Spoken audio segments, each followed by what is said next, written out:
নমস্কার সবাইকে। আজকে আমরা বানাতে চলেছি খুব টেস্টি একটা রেসিপি, চিকেন কোফতা কারি। তার জন্য কি কি লাগছে চলুন দেখি। লাগবে বোনলেস চিকেন, যেগুলোকে আমরা ভালো করে ধুয়ে ছোট ছোট পিস করে কেটে নিয়েছি। আর কিছু পেস্ট তৈরি করতে লাগবে, যার জন্য লাগবে পেঁয়াজ, লঙ্কা, আদা রসুন বাটা। তারপর আমরা একটা বড় মিক্সার জারে একে একে আগের থেকে কেটে রাখা চিকেন, পেঁয়াজ, লঙ্কা, আদা রসুন বাটা, 1 চামচ বাটার এবং 4টে পাউরুটিকে ভালো করে পেস্ট করে নিয়েছিলাম।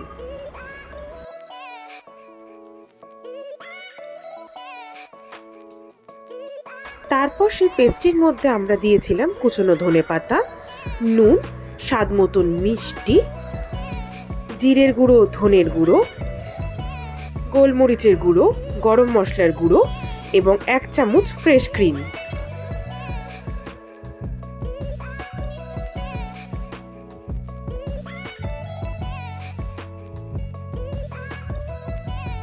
তারপর এই সমস্ত কিছুকে আমরা ভালো করে মিক্স করে নিয়েছিলাম।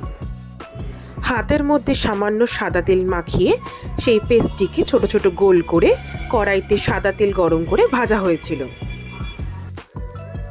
ভালো করে এপিঠ ওপিঠ হালকা লাল করে ভেজে তুলে নিতে হবে।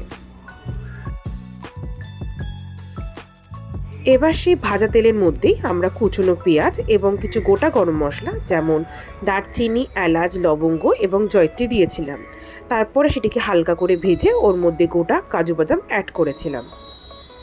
স্বাদ মতো নুন দিয়ে ওর মধ্যে পরিমাণ মতন ঝাল যেরকম আপনারা খেতে চান সেভাবে ভালো করে ভেজে নিয়ে সেটিকে একটা মিক্সার গ্রাইন্ডারে তুলে নেবেন। তারপরে ওর মধ্যে আগের থেকে ভেজানো চাল মগজ দিয়ে একটা স্মুথ পেস্ট তৈরি করে নেবেন।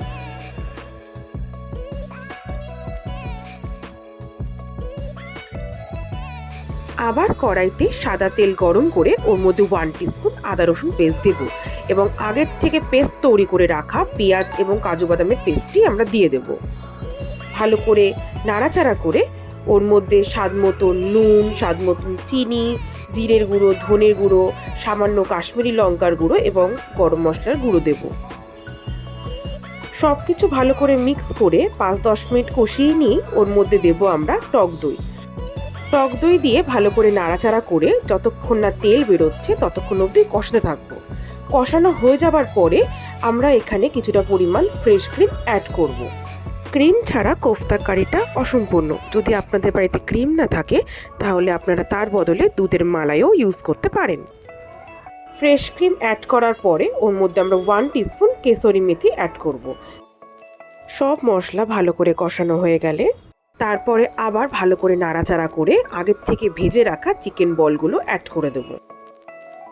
তারপরে আপনারা কারিটাকে যেরকম গাঢ় বা পাতলা রাখতে চান সেই পরিমাণ উষ্ণ গরম জল অ্যাড করবেন। সব শেষে ধনেপাতা কুচি দিয়ে 5 মিনিট ঢেকে নামিয়ে গরম গরম সার্ভ করুন চিকেন কোফতা কারি। আর ভালো লাগলে ফলো, লাইক, শেয়ার করতে ভুলবেন না কিন্তু।